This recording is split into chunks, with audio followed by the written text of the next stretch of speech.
الله أكبر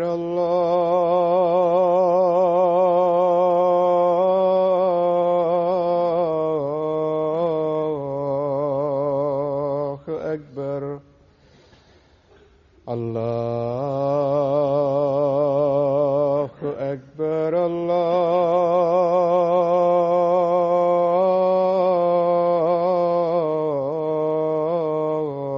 الله أكبر. أشهد أن لا إله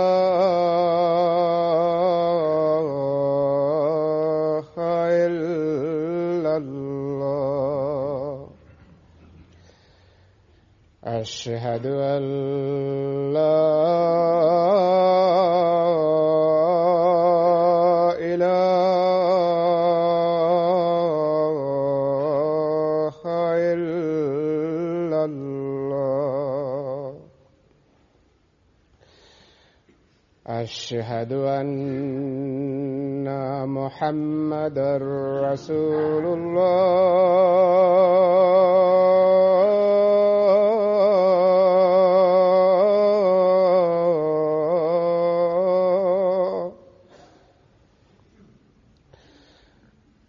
أشهد أن محمدًا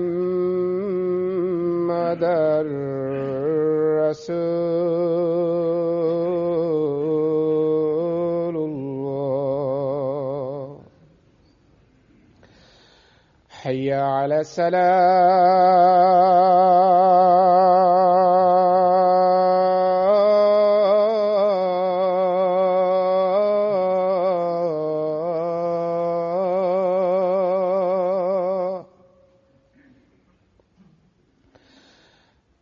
حي على الصلاة.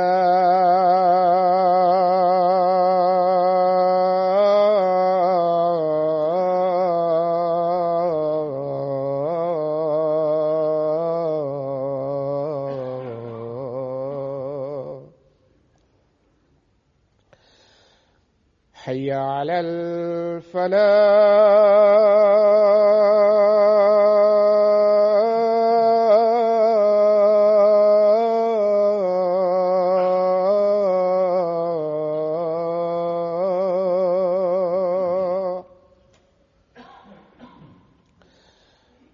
حي على الفلاح.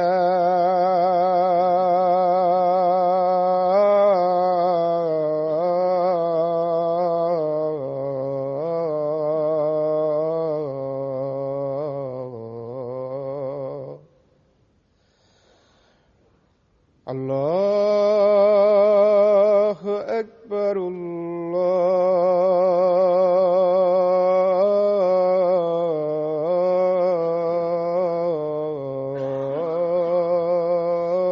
الله أكبر. لا إله إلا الله.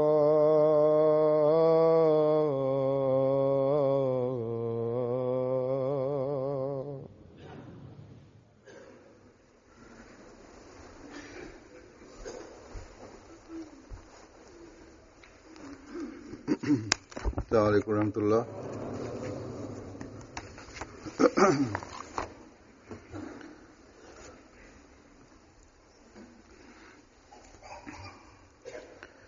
أشهد أن لا إله إلا الله وحده لا شريك له وأشهد أن محمدًا عبده ورسوله. أما بعد فأعوذ بالله من الشيطان الرجيم. بسم الله الرحمن الرحيم. الحمد لله رب العالمين الرحمن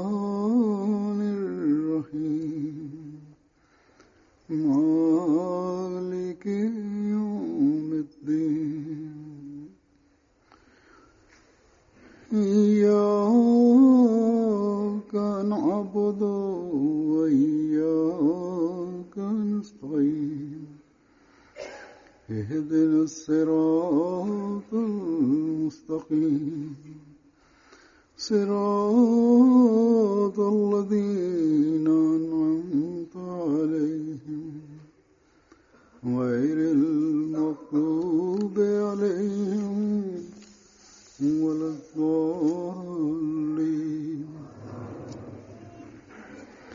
أمن يجيب المضطر إذا دعاه ويكشف السوء ويجعلكم خلفاء الأرض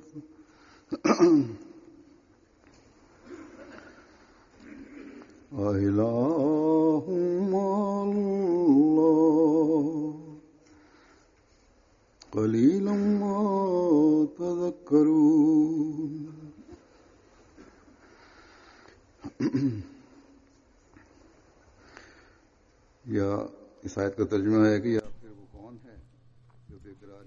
The translation of this verse is, or who answers the distressed person when he calls upon him, and removes the evil, and makes you successors in the earth. Is there a God besides Allah? Little is it that you reflect.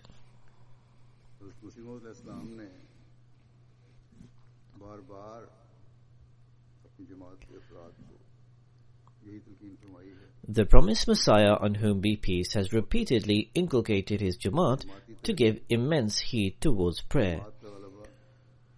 For the progress and victory and triumph of the Jamaat, and our deliverance from the ploys and schemes of the detractors, will all be achieved through prayers alone. The promised Messiah, on whom be peace, has said very plainly that the weapon of our triumph is prayer. So since we will witness all forms of progress by virtue of prayers, and we will overcome all opponents through prayers alone, then whilst we keep this importance of prayer in view, just how much attention do we need to give towards prayer?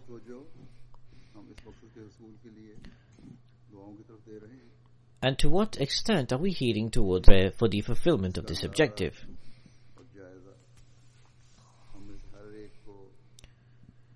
Each and every single one of us can assess and estimate this by appraising our own state and condition.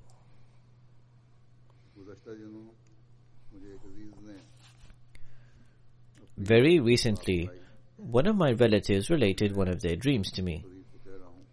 In the dream, I am saying to this relative that Ramadan has passed by rapidly. I was yet planning to inculcate the Jamaat to pray even more.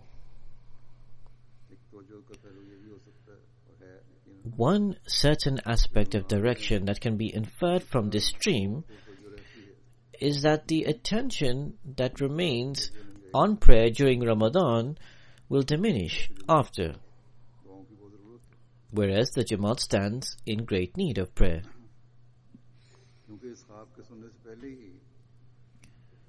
Because even before hearing this dream, Allah the Almighty had already placed the idea in my heart that in the Friday sermon after Ramadan I should draw attention towards prayer. So in this sense, this dream supported my preconceived thought to draw attention towards prayer and emphasize it further.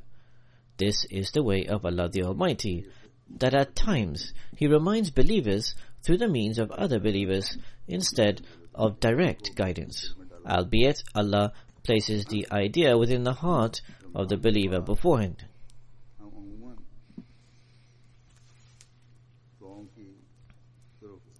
Generally speaking, we do not show as much intensity towards prayer after Ramadan as we do during the month.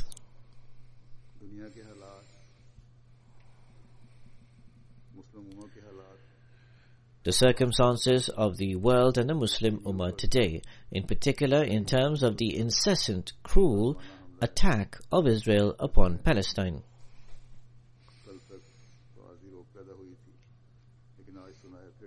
Until yesterday, there was a temporary ceasefire.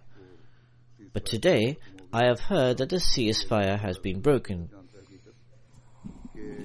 Allah knows better what the reality is, but the allegation is being raised that the Palestinians initiated this by firing rockets. Nonetheless, may Allah the Almighty bring about such a means to end the hostilities once and for all, and to halt the oppression. Further, we observe that the Muslims commit injustices to one another. They smite each other's necks and kill and murder, all of which are reaching extreme proportions. The height of the injustice by those who recite the Muslim kalama is that they persecute Ahmadis in the name of Allah and His Messenger. In their obstinacy, they search for excuses to continue this injustice and give statements accordingly. They desire to persist in this wrongdoing. At every level and at every occasion, they try to torment and also inflict torture and cruelty upon Ahmadis. This now has become the way of the majority, or at least a large proportion of the non-Ahmadi Muslims in Pakistan who are influenced by the Maulvis. Even the next generations, the children, are being poisoned and their minds are being indoctrinated in this manner. Such children utter these words despite the fact they have no understanding of what the religion or the faith is, or what enmity actually is. They say that Ahmadis are infidels and it is permissible to kill them.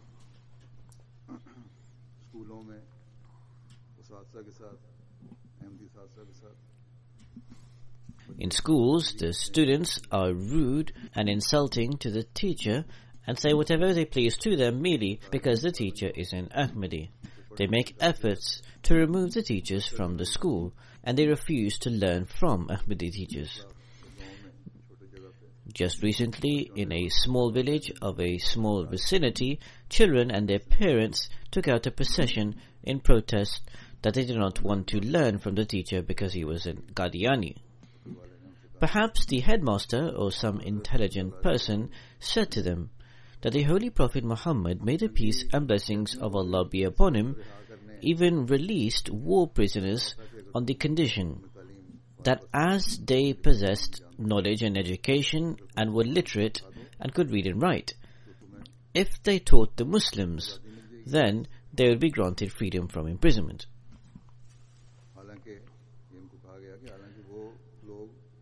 It was said to the people taking out the procession that this was done despite the fact that these prisoners of war had come with the intention of killing the Muslims. Upon hearing this, the people of the village said, "Indeed, it may be correct that the Holy Prophet said this to the infidels, but we will not accept this, because these Qadianis are worse than those infidels. We are just leaving them, whereas it is permitted to kill them." This audaciousness and stubbornness does not diminish after any incident takes place. It is not the case that they witness the torment and torture of the Ahmadis and develop any sense of remorse or shame. Rather, they persist in their wrongdoing.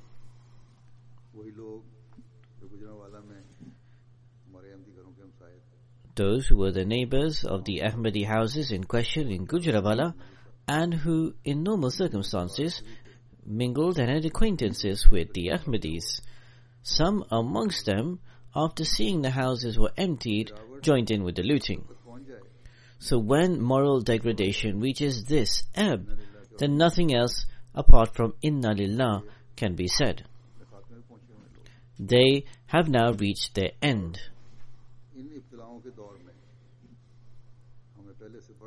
In this period of trial and tribulation, we need to submit and turn towards God to an even greater degree than before. Thus, do not let your prayers decrease. the rest of the Muslims are responding to injustices and wrongdoing with injustices and wrongdoing, and as such they are able to square the account. हमने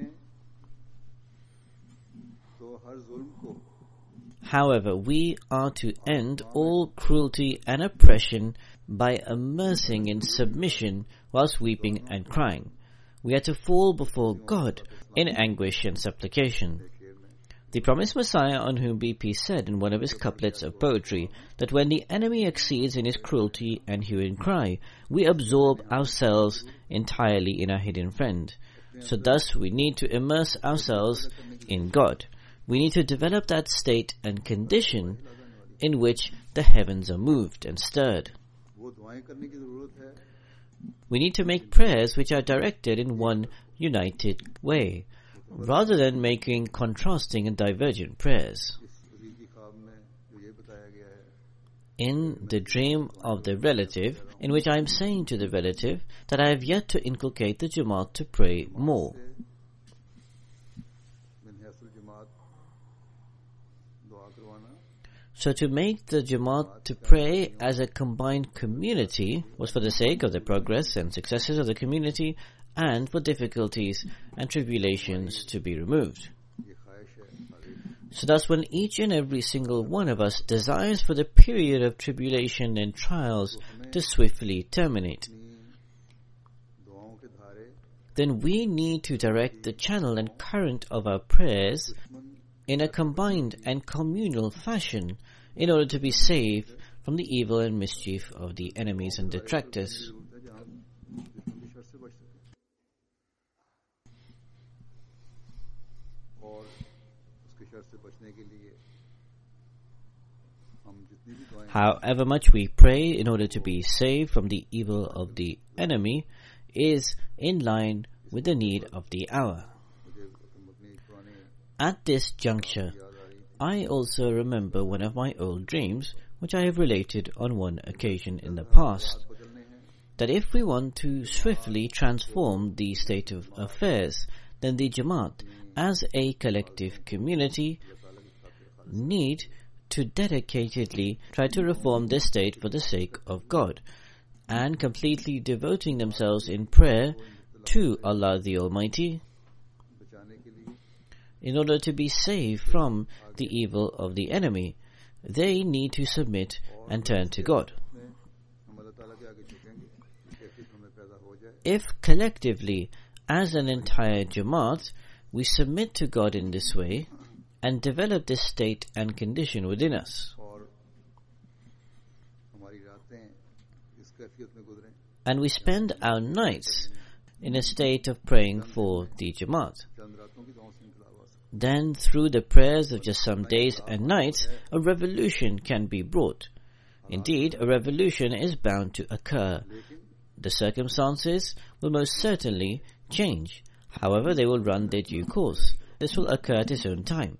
It is Allah's promise that the situation will change.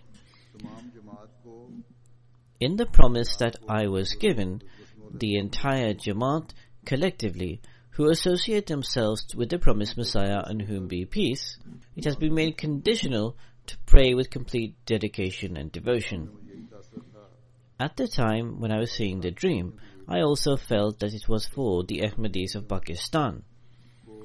Thus, the Ahmadis of Pakistan, whether they are rich or poor, whether they are men or women, must especially give heed towards this. क्योंकि अहमियत के हवाले से इस वक्त Because with reference to Ahmadis, at the current time, the most persecution is being perpetrated against them in Pakistan. को भी अमूमन Generally speaking, the Ahmadis in the world need to give attention towards this. पता से ही दुनिया Because the survival of the world rests upon the progress of the Jamaat. अल्लाह ताला के फजलों को हासिल करना For the Muslim Ummah to receive the blessings and bounties of Allah the Almighty rests upon the progress of the Jamaat. The end of all cruelty and persecution is also dependent upon the progress of the community. से आज़ाद करवाना है So whether it relates to delivering the Palestinians from cruelty and injustice, or whether it relates to freeing the Muslims from cruel and unjust rulers, इसकी इसकी ज़मानत The only guarantor for all of this can be the prayers of Ahmadis alone. इन दुआओं का हक अदा करने की हमें ज़रूरत है। We need to fulfill the right of such prayers.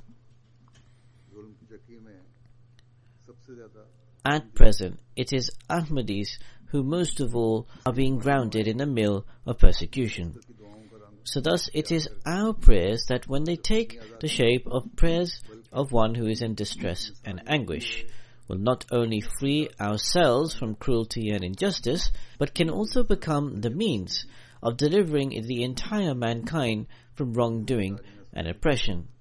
So we need to come to understand our responsibilities. The promised Messiah, on whom be peace, says that the amazing effects of prayer become evident during trials, and the truth is that our God is recognized through prayers. जैसा कि मैंने कहा कि आज अहमदियों से ज़्यादा So thus, as I said, today, who is being thrown in these trials and tribulations more than Ahmadis? कौन है Today, who, more than Ahmadis, are being perpetrated with cruelties and wrongdoings from all directions in some Muslim countries? इन मुल्कों के अक्सर शुरफा The majority of the sincere people in these countries, indeed it should be said, in fact all the decent and sincere people in these countries, are displaying mute and incoherent sincerity. मोइज़ाना दुआओं के In such a circumstance, in order to obtain the blessings of miraculous prayers, we need to give particular attention. दावत की है इसमें अल्लाह ताला ने In the verse that I recited, this is precisely what Allah the Almighty says, ज़्यादा लोगों that look, who listens to the prayers of those in affliction and distress? Only Allah accepts the prayers of such persons. जब वो ऐसी हालत में हों जब मुस्तर हों This is when they enter the state of those who are mustar, who are in distress. जो He can be described as mustar when from all directions he faces affliction and tribulation. कोई मादी या दुनियावी रास्ता He sees no material or worldly means for his success, betterment and triumph. एक रास्ता All that remains for him to see is one path, which is the path of turning towards God. मुस्तर हैं जो मेरी तरफ आते हैं Allah says, this is mustar, those who turn towards me, when all other worldly paths close upon him. मुस्तर का मतलब ये नहीं है Mustar, however, does not mean that when you see no other avenue, then you enter distress out of anxiety, thinking, where should we now go? In fact, what mustar really means is that when all paths close upon you, then you see the ray of light shining from one direction. You should then rush towards that source of light. आग नजर आ रही है If you see fire all around, then one who runs like a madman away from the fire cannot be described as mustar. घबराहट में अगर दौड़ेगा Because if he runs away in anxiety, then he will be afflicted by the fire itself. की आग देखने के बाद Indeed, when after seeing fire all around, he sees the one path of peace before him, he sees the one avenue of refuge in front, he then should go towards that specific path. Such a person can be called mustar.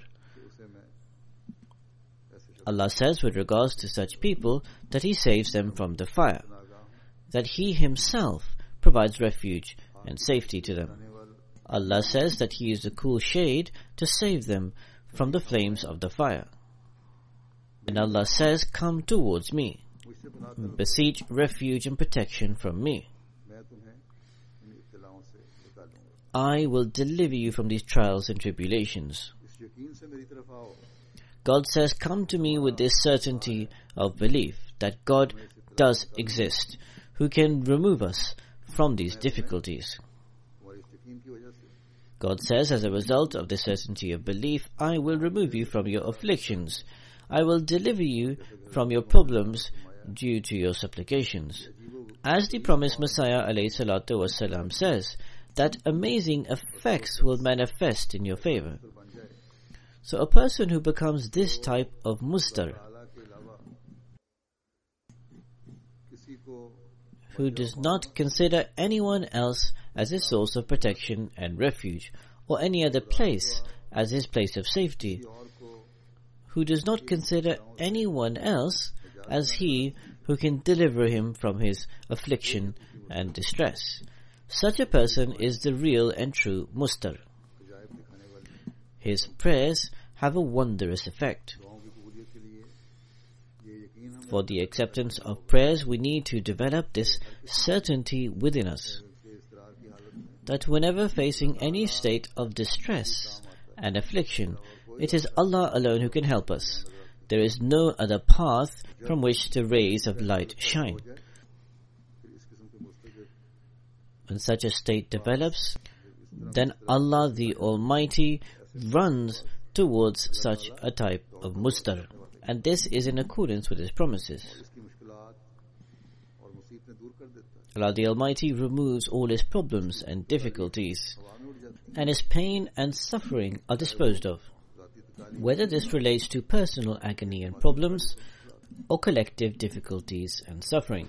फिर अल्लाह ताला फरमाता है Then Allah the Almighty says that it is not merely that yakshifu su, that Allah the Almighty will remove the afflictions, and then that is sufficient. देता है Indeed, when Allah the Almighty confers His bounties and blessings, they are limitless. किसी भी हद तक वो इनामात को बढ़ा सकता है He can increase His rewards to whatever degree He pleases.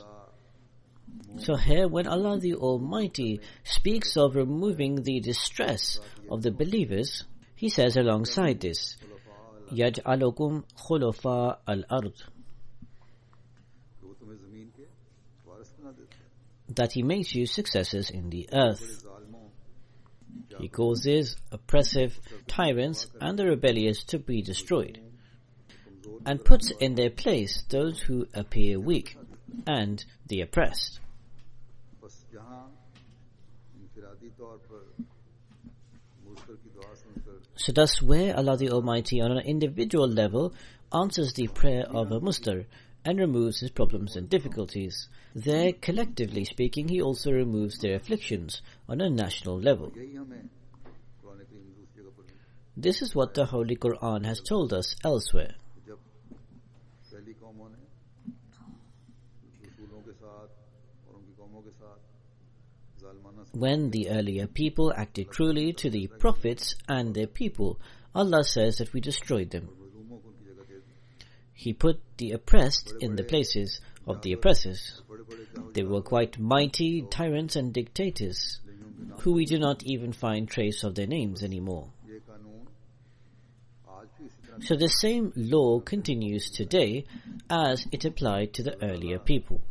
जालिमों को खत्म करता है Allah the Almighty brings to end the oppressor, but only when the oppressed becomes the mustar and prays Mata Nasrullah, when will come the help of Allah.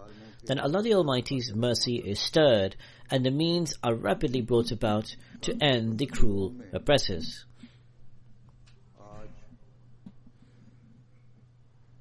जुल्मों पर Today, in the presumption that they are powerful and mighty, those who are bent on cruelty and wrongdoing, अकल आ जाए may Allah the Almighty grant them wisdom. Otherwise, the very might and power they possess will become the source of their destruction and ruin. अल्लाह ताला ने यही फरमाया है कि जो अपनी ताकत और कसरत की वजह से This is Allah the Almighty has said, they who do not act with taqwa, despite having power, might, and large following, reach their sorry fate. अल्लाह और रसूल का नाम लेकर If they recite the kalama, the Muslim creed, in the name of Allah and His Messenger, yet they leave behind accounts of great cruelty, then the kalama and Allah and His Messenger show complete dissociation and aversion to such persons. जालिमों के बद अंजाम की खबर दी Allah the Almighty has informed us of the sorry fate of the oppressors. कौम या फलां Nowhere do we find that Allah said that there is an exception for such and such people or followers of such and such religion, that they may go on doing whatever they please. Indeed, Allah says that he who is embroiled in such things, which are contrary to the commands of God, and which are based on cruelties and wrongdoing, they will most certainly reach their sorry fate. हमारा काम है कि इन जुल्मों से जल्दी It is our task in order to rapidly free ourselves from this wrongdoing, to adopt the state of mustar, the one who is in distress. We should beseech help from God with anxiety and agony, and then observe how Allah hearkens to help us. Each and every one of us needs to develop this condition. The promised Messiah, on whom be peace, says, "Remember that God the Almighty is completely self-sufficient. Until prayers are made in abundance, repeatedly, and in great agony and distress, He does not pay heed." Now look how distressed one becomes when his wife or children fall ill, or is faced with court litigation.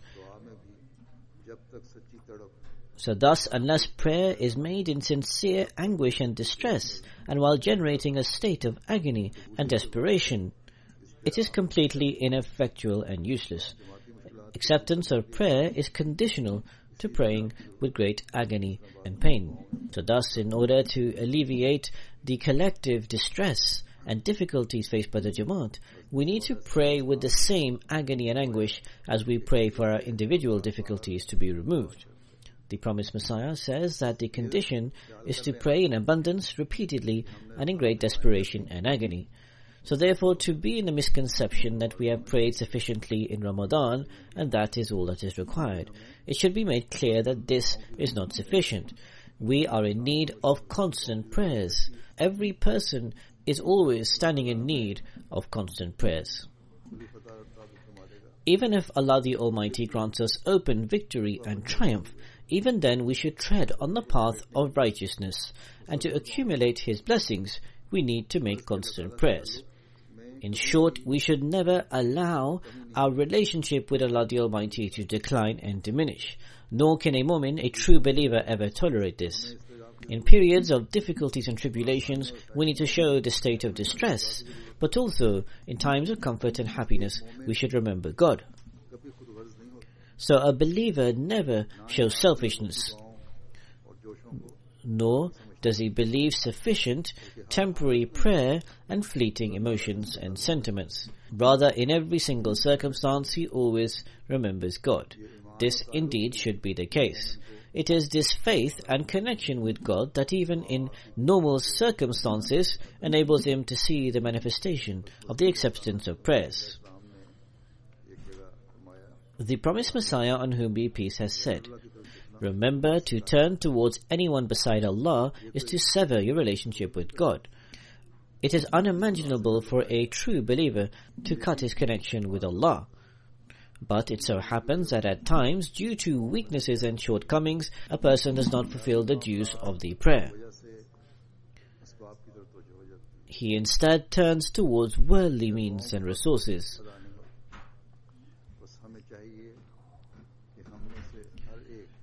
Thus, each and every single one of us needs to constantly assess our own state and condition, lest we become so embroiled in our personal issues and problems that we no longer remember to pray for those who are facing difficulties and problems as a result of being members of the Jamaat.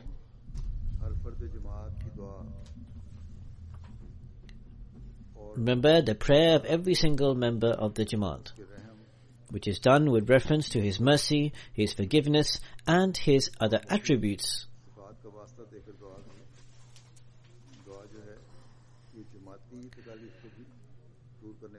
Become the means of removing collective problems faced by the Jamaat. It is mentioned in the Hadith that from amongst the earlier peoples and civilizations, there were 3 people who became trapped in a storm. In order to take refuge from the storm, they entered into a cave. Incidentally, the storm caused a rock to fall upon the entrance of the cave. Thus their path out of the cave was blocked. So although they had come into the cave to save themselves from a small problem, they actually then faced a greater difficulty. In this situation, they could not remove the rock from the entrance of the cave, either through their own efforts, nor could any external help have reached them. They were trapped in a way through which no human effort could possibly help them to exit. They were extremely anxious, perturbed, and worried in this circumstance. It seemed extremely difficult to come out of the cave, and they thought they would not be able to escape. They considered that perhaps their graves would be dug in that cave. In this predicament, where it appeared no path for their salvation was in view, one of the men had the idea to pray. He said, "Come and let us pray. And let us pray with reference to any act of virtue or piety that we have done in our life for the sake of God, and that we should invoke God to remove the rock by virtue of any good act we have performed." Upon this, one of them said, "O God, I fell in love with one of my female relatives, and I desired to commit an illicit act with her, but she would not accept. Finally, I schemed in such a manner where I spent some money, and also there was time and effort that I employed, where ultimately she relented and agreed to commit the illicit act. When I overcame her, she proclaimed, 'O servant of God, I say to you that for the sake of God do not commit this sin.' So then I moved away from this woman. So, O Allah, if I carried out this act for the sake of your pleasure, then remove this rock from our path." As a result of this prayer, the rock slightly moved from its place due to the storm. But the exit was not yet clear.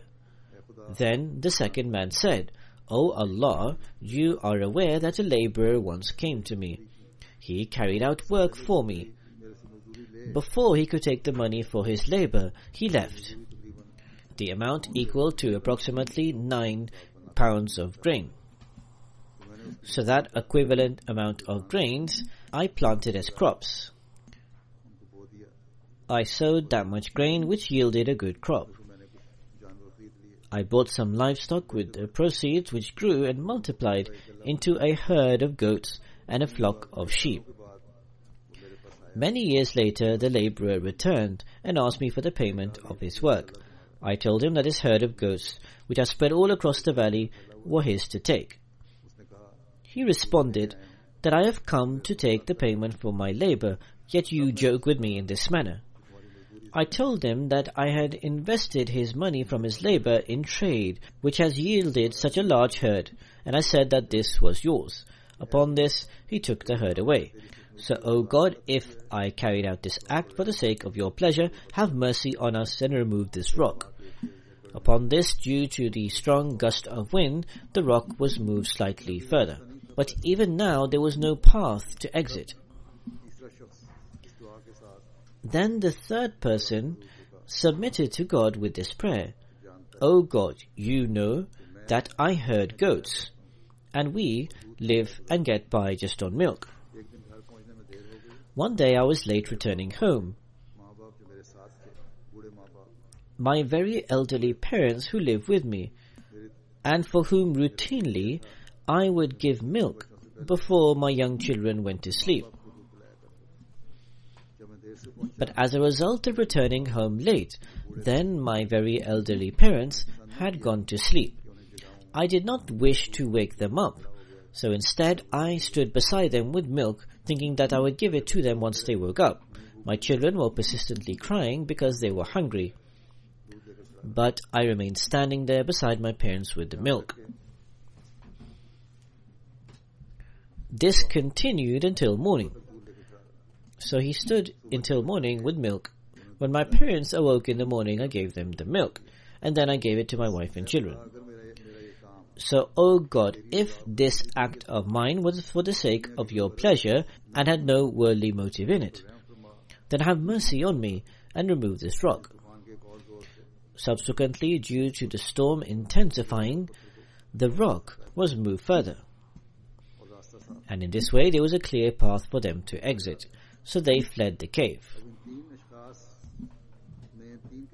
Now these three people carried out three different tasks. One of them fulfilled the right of trust, acting justly with a laborer, and thus he fulfilled the rights of his fellow human beings. Another of the men acted kindly with his parents and fulfilled the due of service to them.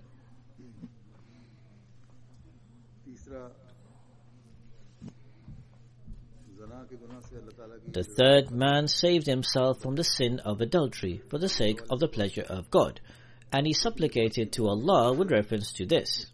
Yet despite all of this, the purpose of the prayer of all the three men was that the rock should be removed, and thus the rock was removed. So the individual virtues and the prayers that were made with reference to the personal goodness became a means of collective display of the manifestation of acceptance of prayers. So where there are many other lessons to be learned from this hadith, this is also a huge lesson, that individual prayers and virtues become the means of removing collective difficulties and afflictions. So when we claim to be all linked together in one Jamaat, we should pray to God the Almighty to remove the combined and collective trials and tribulations and the adversities faced as the Jamaat as a whole. You should not only be engaged in praying for your individual and personal concerns and difficulties.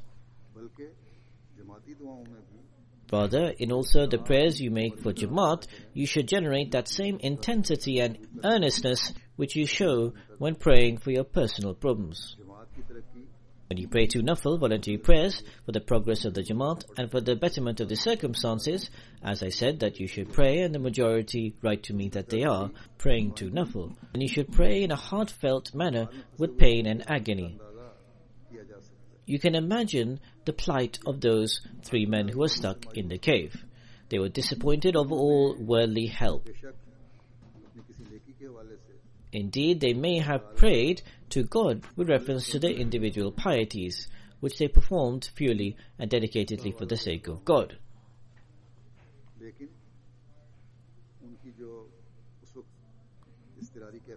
But the state of distress and anguish that they would have been in, and the desperation that they would have generated, since they were disappointed of all worldly means and help, that can be envisaged by others. So where on the one hand we need to dedicate our actions purely for the sake of God, because these deeds play a very important role in the acceptance of prayers. There, on the other hand, we need to consider the pain and suffering of the Jamaat collectively as our own personal pain and suffering, and we need to pray with great humility, passion and zeal for this to be removed. The promised Messiah ﷺ says, it is also necessary for the acceptance of prayers that man instills pious changes within himself. If he cannot desist from vices and evil and breaks the boundaries set by God, then there is no impact or effect in that prayer. Elsewhere, the promised Messiah ﷺ draws our attention towards prayer.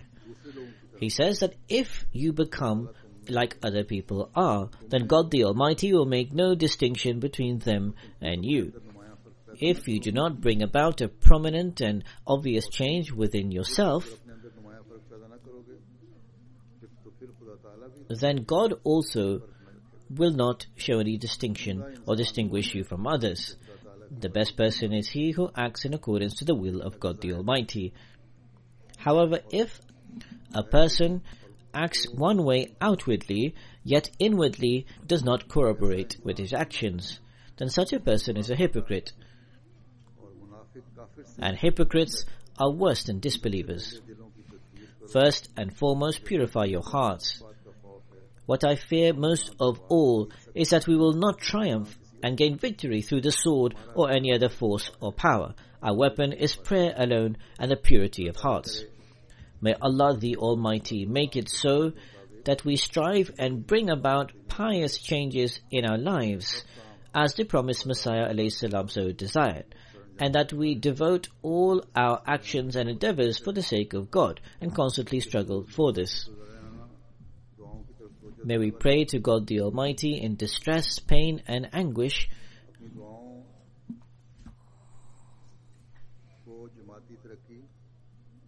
may we make prayers for the progress of the Jamaat and for the swift elimination of the trials and tribulations the Jamaat is facing. And may we make these prayers with the same intensity and emphasis as we make for our personal pain, suffering and concerns.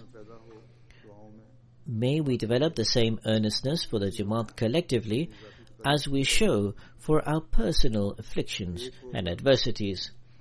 May we unite as one and pray to be saved from the evil of the detractors and opponents.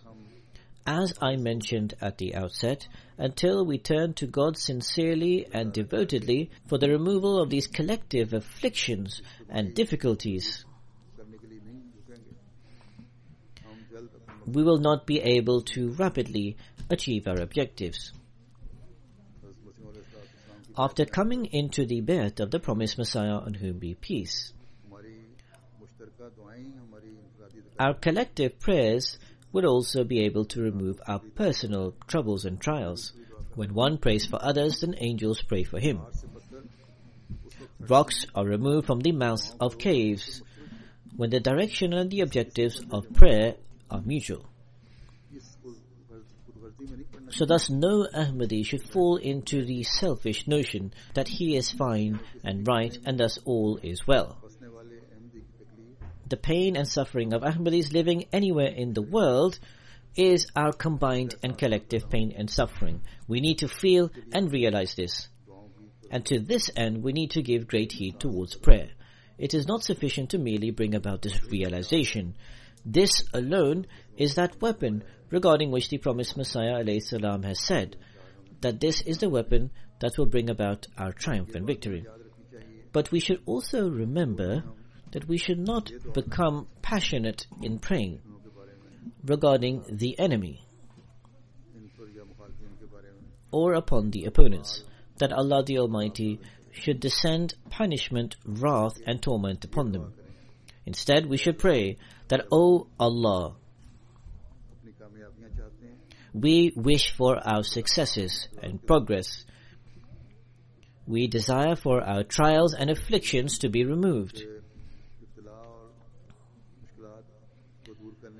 While we pray for this difficult period to come to an end, there, O Allah, we also wish for the betterment of these people and do not desire their destruction. Your grace and blessings has covered our weaknesses, and despite extremely harsh and adverse circumstances, we still witness the manifestation of your blessings and bounties. So thus, if you also cover these opponents and guide them, it will be greatly fortunate, both for them and us. But if in your knowledge and wisdom you do not deem them worthy of this, and you consider it better to destroy them, then remove them from our path in such a manner that their presence does not prove to be a hindrance in the progress of Islam, which you have now destined through Ahmadiyyat, the true Islam. So thus, whilst on the one hand this is a prayer, this is also a God's wisdom, which will make this prayer where it is right. This is how we should pray, rather than praying against these people. May Allah the Almighty enable all of us to fulfill the due rites of prayer.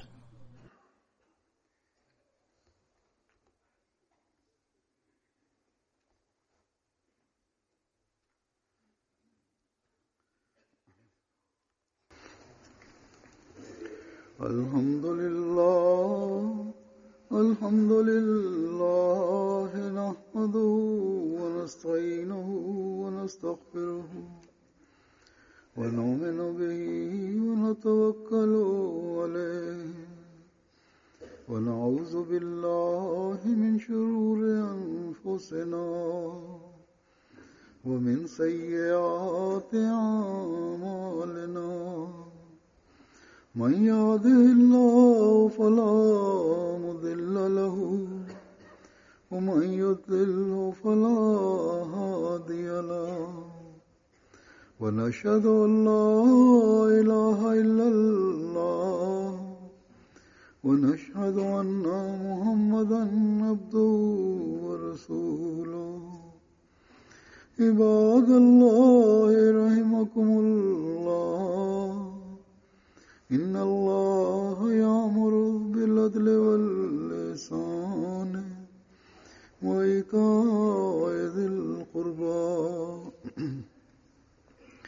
وينهى عن الفحشاء والمنكر